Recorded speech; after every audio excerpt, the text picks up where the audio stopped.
Cat #1, written by Jed MacKay, art by Foreman, Michael Dowling, and Nao Fuji. So we have a brand new Black Cat ongoing series, sort of spinning out of Amazing Spider-Man.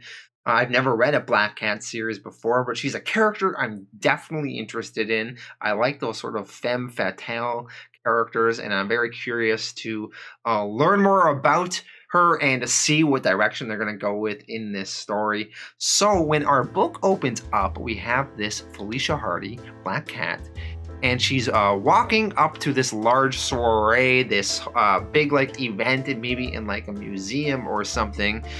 So these two security guards, they know that she is in fact Black Cat, and they're worried that she's going to perhaps try to steal something, because that is what Black Cat is known to do. So they're watching her through their various surveillance cameras at the party. Now Felicia has an interaction with this girl named ODESSA DRAKE, who is the head of the New York Theives Guild, and they have some sort of complicated relationship according to Black Cat. Also kind of interesting is that Felicia's nails also can kind of like extend like a cat as well, and she uses it to like pick an olive out of this cocktail glass. So eventually Felicia is escorted out of this soiree by security because, you know, they're very nervous about her. They're worried she's gonna steal something, so they sort of kick her out. However, this was sort of Felicia's plan all along, to sort of just distract everyone while her crew stole whatever paintings they were trying to steal while everyone was focusing on Felicia. So when Felicia gets to the car, they all drive away, and they're making away with whatever loot they had. But while they're driving in the car, they all of a sudden get chased by that New York Thieves Guild, and at this point Felicia changes into her Black Cat outfit. And also, the security guards from the soiree are also catching up to Black Cat and her crew. So the Thieves Guild, the security people, they're all attacking this car where Felicia and her crew is at. But Felicia and her crew manage to fight them off and escape. And then they're back at Black Cat's hideout, and they're celebrating their victory of their thieving at this place.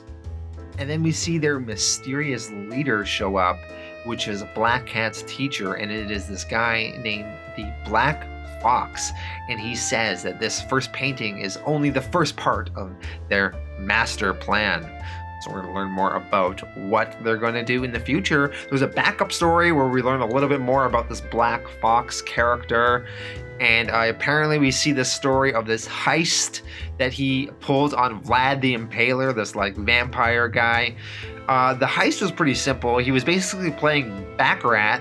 He was gambling with this Vlad the Impaler. And then someone came into their room to all crazy and stuff to fight Vlad. And in the disarray and confusion, the Black Fox made off with the loot.